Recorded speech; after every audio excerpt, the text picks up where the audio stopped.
All right, hey everybody, Jeff here. So, I had a similar weekend as I did last weekend. If you watched my last video about how I was flipping through and almost gave up and then continued flipping through and how I picked up some 80s metal stuff at a different store, that's what I'm talking about. So if you haven't seen my last video, go back and watch that first and then you'll understand the story. I'm not going to repeat myself. Watch my videos. Anyway, no. So I went to another part of town, had to go over there with the kids yesterday, and there is a store over there that I go to quite often, and they have a lot of used stuff, and the range of pricing can vary. They've gotten kind of smart with their pricing and have started, I say smart, but it used to be everything was pretty much $7. Now not everything is $7. Things are that they know are worth something, they put a little different price on. So I don't buy as much there, but if it's something that's under $8, I tend to, I've bought a lot of stuff there, and if it's under $8, I tend to give it a shot to look at it, depending on the quality of it. Anyway, I swung by there, and it looks like somebody had sold a bunch of decent stuff as far as some 80s stuff. So, and the store kept them pretty much all priced down to the $7.99. And I got kids trying to message me. So I went through and was flipping, and this is not the flipping part of the story. But anyway, found this. Eat 'em and Smile. So this now completes my first 3 albums by David Lee Roth, which are the 3 that I really wanted. I mean, all of them are really good, but so I have the EP, and then now this first album, and then I had gotten Skyscraper a while back. So this was good, and it was in excellent condition. I think there might have been one minor mark. I gave it a good cleaning, and it doesn't seem to skip or anything, so it just seemed like a little minor mark, and other than that, it looked like brand new. And it was under $8, so I was like, okay, well, that's good, because I could have seen them jacking that up to a price. This one was actually the first one I saw, Doc and Back for the Attack. Again, another one was under $8, and it was in really good condition. I've got this in Tooth and Nail on vinyl. Yeah, that's about it. So I just pick these up occasionally as I run across them, and hope to, get the first few at least. Anyway, so I was really excited to have this. Another one of my 80s metal fill-ins. And then this was the most exciting one because I've been looking for this at a decent price. Probably my all-time favorite album, and that's Rat Out of the Cellar. I did find the Invasion of Your Privacy last year, and I have the EP already, which is unopened, the original printing of the first EP.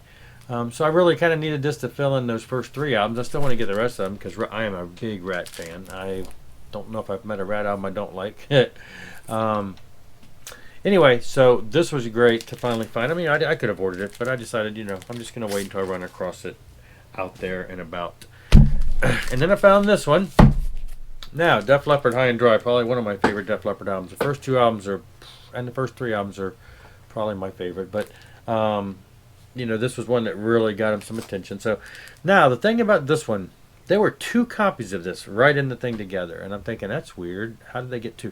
This one was not under $8. They did raise the price up. It wasn't too bad, but it was under $15. But still, I was like, Anyway, picked up both of them. They look fine. They look, they're pretty shiny and no ring wear, and the vinyl is really, really, really clean. I mean, they look brand new. Flipped them over, looked at them, and I'm like, oh, okay. So a little about this album. It came out in, what was it, 81? Of course, then 83, Pyromania, the band got really big. So in 84, the record label went back and reissued this with 2 tracks. 2? Me and My Wine remix, which was not on this, and then Bringing on a Heartbreak, a remix. So a couple remixes. And they re-released the album because the band was starting to take off. So that's what was in there. They had the 81 original release, and then the 84 with the extra tracks. So I was kind of perplexed. I'm like, okay. On one hand, you get more songs. Both of them with the same exact price. Same price for both of them. One of them you get a couple extra songs, but one of them's the original press before they were really big. Like, which one do you want? Which one do you want? Which one do you want? Which one did I go for? Which one would you have went for? If you had the original press before it was repressed with extra songs, what would you go for?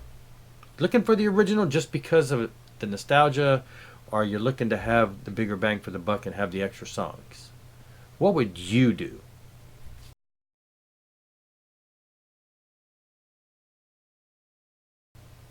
Well, what I did is I went for the original press. So I got the original press without the bonus tracks. Because the way I look at it, the bonus track edition is probably more common.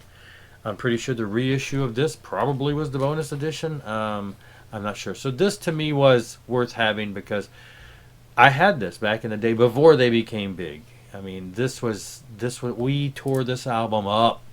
When Pyromania came out, there was a little bit of Pyromania when it first came out. We loved it. Don't get me wrong, we loved it. But when it first came out, it was a little bit of a change. It took us a little while to get used to it. We were so used to the first two albums being just so raw and gutsy and rock and roll. Pyromania is rock and roll. It's a great album. It's probably my favorite album, but it's so overplayed because we overplayed it so much as a kid that it's nice to go back and listen fresh to the older stuff and just to hear, because we overplayed that as a kid too. But I don't know, Pyromania was all over the radio all the time. Anyway, great to have that. I went ahead and opted to go for the original release. So then later went to a thrift store in a part of town that I rarely ever go to. I may have went to this thrift store once before. It's in a different part of town. So I'm flipping, and I looked in there, and they got all these bins, just bins, and the vinyl's not kept very well. It's just all thrown in the bins, So I'm flipping, and it's a lot of the same old stuff. Let me correct my language from last time when I said crap. It's okay. It's just a lot of the same old stuff that you see everywhere. Nothing really stands out as being different. So I'm flipping. Okay, it's a lot of the same stuff. Oh, wait a minute, I am seeing some, a little more 80s pop stuff. Oh, a little bit of, just some bands that were not the typical stuff. I ran across this album, and all I knew about it was a Christian band, Love Song. I've heard about them a lot. They're from the 70s or one of those bands. I thought, okay, I'll lay this aside. It's a double album. It's double live. I pulled it out, looked at the vinyl. It was in good condition. All right. I lay it to the side. If I find something else, I'm not going to go to the register with one album like this. But if I find a couple things, I'll pick this up. So I just laid it to the side. Kept looking. As you can tell, I did come up with it. Now, the one thing I knew about Love Song is their drummer is John Mailer. Now, I never listened to Love Song. But back in the mid-'80s, 83 or so, shortly after it came out, I guess it came out a couple years before that, John Mailer has a Bow and Arrow, it's called Bow and Arrow, it's a solo album that I fell in love with.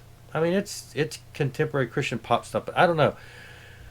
My wife and I both, it was just something about that album we fell in love with. So I never went back and listened to him playing with Love Song. Of course, on that album he sings and plays and all that. He's a drummer. Fell in love with that album. His second album, really liked it, not as much as the first album. I should have pulled it out.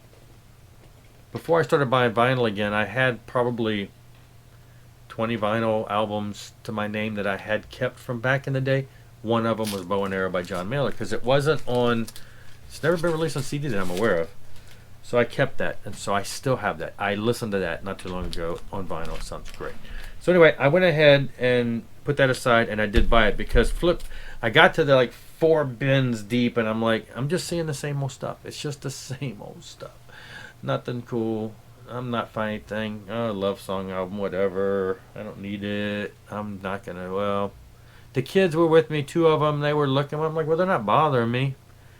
I guess I'll keep looking. I go ahead and flip through this last bin. Start flipping through the last bin. Bam! Mylon Lefevre live. All right, same Mylon Lefevre. I find Mylon Lefevre when I was continued flipping last time. Of course, this is a different album. Boom! Need this one. Great condition. Mylon Lefevre live. So, Broken Heart. Came home, played this one yesterday. Just loved it. Anyway, I want to fill in the Mylon, discography there. And this is one that I need. Like I said, I do have a couple of his older ones, earlier ones ordered that I'm waiting to come in. But so this was like, okay, well, now I'm definitely buying the Love Song because I'm definitely buying this. Not sure how much your prices are, but then I kept flipping and something caught my eye that I'm like, did I just see what I thought I saw? And plus, I noticed when I flipped by it, it was kind of coming apart, and I'm like, was that what I really thought I saw? I flipped back real quick, and sure enough, it was Gentle Giant. Now, if you don't know anything about this band, you're probably not much far off from what I don't know. I had heard of Gentle Giant. I've listened to them on Spotify a few times. They are one of the 70s prog type bands along the line of early Yes, things like that. And this is a band that over the years I have heard spoken of the most by people like Mike Portnoy and Neil Morris. And everybody knows I'm a huge Neil Morris fan and a huge Mike Portnoy fan. So I have listened to these guys talk and talk. And Gentle Giant is one of those bands that they said was just amazing back in the day, very influential. I, in the wild, find myself a hand on a Gentle Giant album. The top was ripped. I put some tape on it. The vinyl, oh my gosh, the vinyl looked new. It looked new. It didn't have a mark on it. For a cover being ripped, the vinyl on the Capitol label looked new. I'm like, there's no way I'm leaving this here. I know a little bit about them. I listen to them. Cover's in kind of rough shape, but I am not leaving this out of it. I'm taking this with me.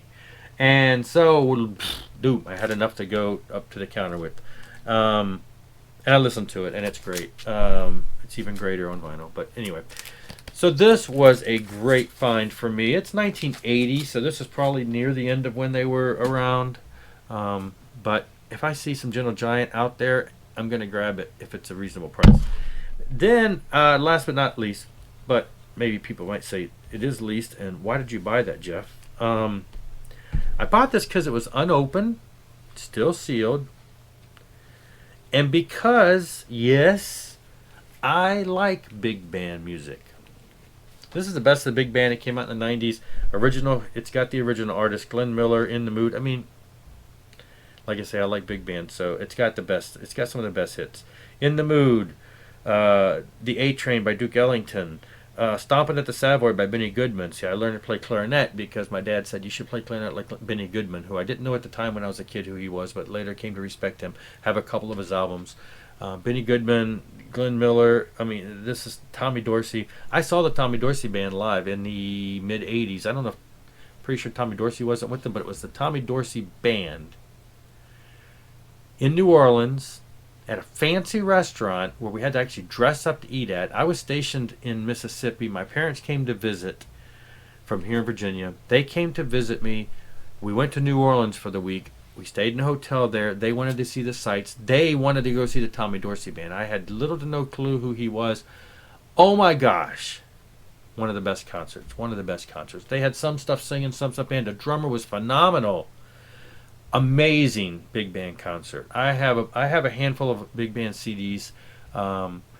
Something about that era, just having music from that era, the era of the the 30s and the 40s, and the nostalgia of just listening to that and thinking, what were these people doing back then? I'm hearing people that were just performing amazing stuff, and I'm listening to the recordings of these people who were alive and well back then, who are long gone now. Buddy Rich, just it goes on. Of course, I'm a drummer. You have to like Buddy Rich, right? I love Buddy Rich. Saw the Buddy Rich tribute band. What was it, about 20 years ago? Neil Peart put together a Buddy Rich tribute band where they went in with a bunch of famous drummers from this day and age. Kenny Aronoff, Steve Gadd. The list goes on. You'd have to look it up. There's 2 full albums where they went in with the Buddy Rich Orchestra, some of the same guys that played with Buddy Rich's band. And they recorded his songs with a different drummer for every song. Neil was on one of them. Dave Weckl. I mean, it was a who's who of jazz and some not so jazzy drummers.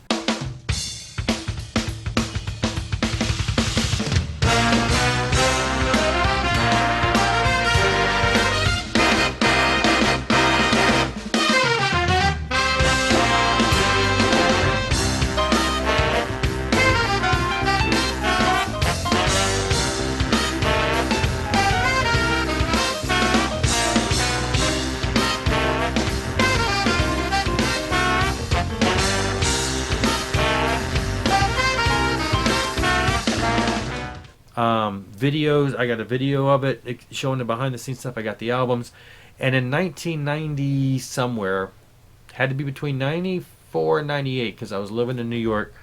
I drove into New York City to a little club called The Bottom Line with a friend of mine to see the Buddy Rich tribute band, because it had my all-time favorite jazz drummer on drums, who was covering all the dates on the East Coast, and then when they did it the West Coast, they had a different drummer. But on the East Coast dates, it was Dave Weckl. He's been with Chick Corea. He's got a bunch of solo albums out. One of my favorite bands, one of my favorite drummers when it comes to jazz. Billy Cobham's another one. Okay, we won't get into jazz. I like jazz. I like big band. I just don't have enough of them. This is my first big band on vinyl. I sat literally a stone's throw from Dave Weckl's bass drum. It was a small little club like you would think in New York. I'm sitting at a table that's sitting right up against the stage. Dave Weckl's right there. I'm watching the sweat off this guy. I'm watching every beat he played. The Buddy Rich players are right over here. We are just right up front. A couple seats behind me is Buddy Rich's daughter. A couple seats on the other side of the room over there was Soupy Sales, a famous comedian from back in the day. I knew him back when I was a kid, heard a lot about him, but he was, older now. But he was sitting back there too. Amazing concert. Anyway, all of that to say, I like big band music. This is my first one. I haven't opened it yet, but I do want to open it.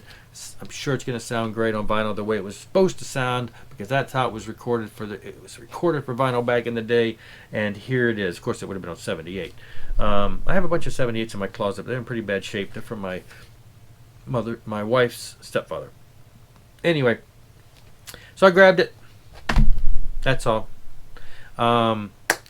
So it was a productive weekend. Had some good stuff, and was excited about it. I've given all of these 80s. Yesterday, my wife is out of town.